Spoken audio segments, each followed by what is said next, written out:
Few of you guys have sounded the alarm in my comment section with regards to the video I previously did on human resources and EEOC and, reporting and what you should and should not do.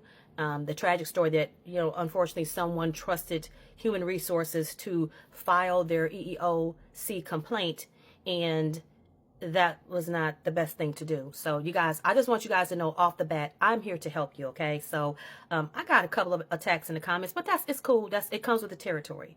But for the people that do want to know, and there were a few comments that stuck out to me, and I wanted to make sure that I addressed them. So one young lady said, so just take the discrimination and the disrespect and go find another job. Is that your advice? No, it's not.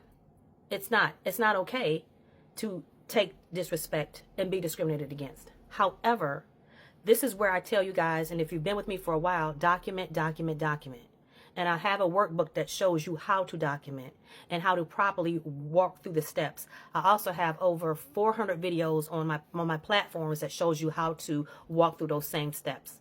But my advice would be, if you're in that situation and it's not that bad, continue documenting. What is documenting? If you haven't been with me for a minute, documenting can be anything from journaling. Okay, this happened. Today is January the 3rd, 2025. This happened on this date. This person was wearing this shirt. I was in this area. This was the person. This is what they did to me. Just actually writing a diary of what happened to you that day. And then someone else had mentioned, well, just go ahead and email the emails that you've received as evidence to yourself. Well, yes, unfortunately, that's what I did. And if you saw my video about how I almost got fired for doing that, that is not what you want to do. You want to understand the employee handbook.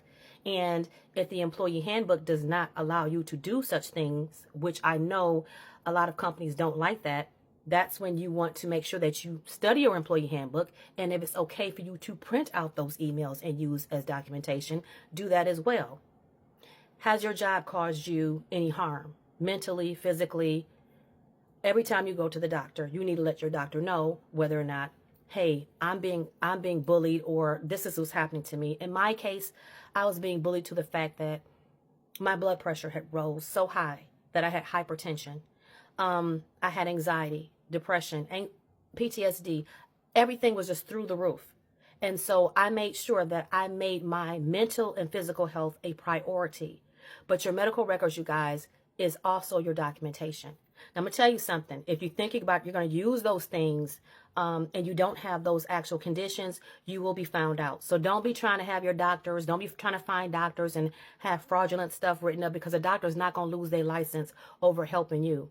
I had been harassed and bullied for over 10 years. And if you don't know my story, go back and watch it. And for the people that are just now tuning in, I'm not a novice to this. I've been through every play in the book, and I can tell you every play in the book and how I maneuvered through it. And that's the reason why I started my 501c3, so that I can help people navigate toxic work environments and also be able to get the help they need and to be able to heal, because I've been over that bridge and I'm here to help you. So when the young lady asked about, okay, so just quit your job and just let the disrespect go on, no. You document. And another young lady had asked, she said, well, I don't have any other choice but to stay here. And that's fine if you feel that you don't, because you just told yourself that you don't. So you just limited yourself saying, I can't move on. Okay. So let's not limit ourselves in 2025 and beyond, because you have the power to do whatever it is you are capable of. You have potential. So don't limit yourself. And in the documentation, on top of that, start looking for other jobs. And for the person that says, just take it, we need to start reporting things. Okay, go ahead and do it. But I always tell you guys to use your own discernment. Use your own discernment. You know in your heart if you're being mistreated to the point that it is affecting your health. And if it's doing so, is it really that serious? Because I've ended up in the hospital. And thank God I had insurance. But if you don't, and if you don't have good insurance coverage, what are you going to do then? Oh, I gotta pay my bills. Well, how is your bills going to get paid if you're incapacitated or worse? What are you doing? What kind of strain are you causing to your family? You understand the questions you need to ask to yourself. So while I believe some of the comments are genuine, right? And then some people are just being smart Alex. But you really have to think this thing through. You have to think this thing through, what I'm willing to deal with for this paycheck. And unfortunately, I sat around for 10 years and got abused because I was trying to hang on to a title, paycheck, and just my dignity in general. I had 3 kids. One was about to graduate from high school at the time, and I had to do what I had to do until my husband told me, no, it's not that deep. And I'm here to tell you guys, it ain't that deep. You can find something better. Have you guys ever heard of the term quiet quitting? Well, I'll do a video about that because a lot of people did that during the, when we were I don't want to use the word shutdown. When we were in, I don't want to use the P word, what happened for the last couple of years. You guys know what I'm talking about because you never know when YouTube, TikTok's going to shut things down. So since we were in our houses, a lot of people became creative. A lot of people started working for themselves. And so I'm just saying, understand your employee handbook, understand what the steps are. And if you need to file an EEOC report, you do not file it with human resources. They do not have your best interest at heart. They work for the company. And no, all human resource managers they're not bad. All of them are not bad. There are still some good ones out there. So there was someone really challenging me, telling me HR is not bad. Report everything to HR. Go ahead and do that and see what happens, because my experience and the experience of all the people that I've coached and a lot of people in the comments is that the second you run to HR, you have given them ammunition to put a target on your back, because now you are seen as a whistleblower troublemaker. And you can take it however you want to. There are some good HR managers out there. Hopefully you know your company well enough to know that you can go to them and confide in them. But the second you confide in them and then you're out the door the next week, which a lot of the people comment in my videos happens to them, go right ahead and be my guest because you didn't want to listen to me. So this is not meant to be a combative video. This is just meant to address a lot of the concerns that people had. But let me just recap again on the steps. You're being bullied. You're being mistreated. You're being discriminated against. You're being harassed, right? You're experiencing retaliation. You should have been documenting all those things. Document, document, document. And if you have ample evidence and documentation, videos, text messages, although you need to find out again, check your employee handbook, emails that you print off, your journals, your medical records, all those things are documentation.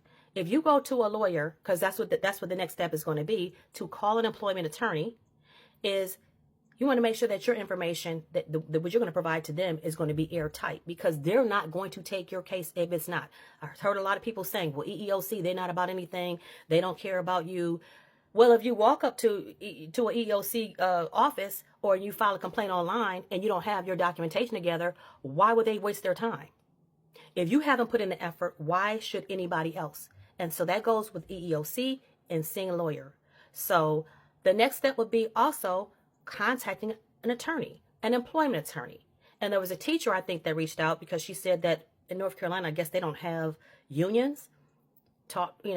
And if you do have a union, talk to your union rep first. I've had so many comments I'm trying to address in this video, and that's why I'm thinking like a live is going to be feasible. But hopefully you guys have gotten through this video. I know TikTok is more so on short-term content. This is going to go on my YouTube as well. So hopefully you are subscribed to my YouTube channel as well. You guys, I have so many resources on my website, bossupculture.org.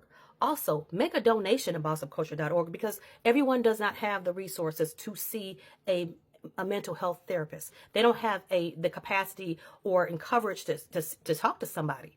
So that is what my organization is all about, helping you with information, giving you guys the resources, giving you guys the tools with all my videos. And so I hope all of this has answered your questions. No, all HR is not bad. But at the same time, guys, you have to document first. You have to save yourself. You have to give yourself the raft to get out the water and to get safe on land. You can't expect someone else to save you. And if you need my coaching, I do offer one-on-one coaching. I have other coaching programs. So go to bossupculture.org. I'm Christin Peoples with bossupculture.org. Until next time, I do love you. And I do have a code. So pray for me and my family, because this stuff is going around. So love you. Bye.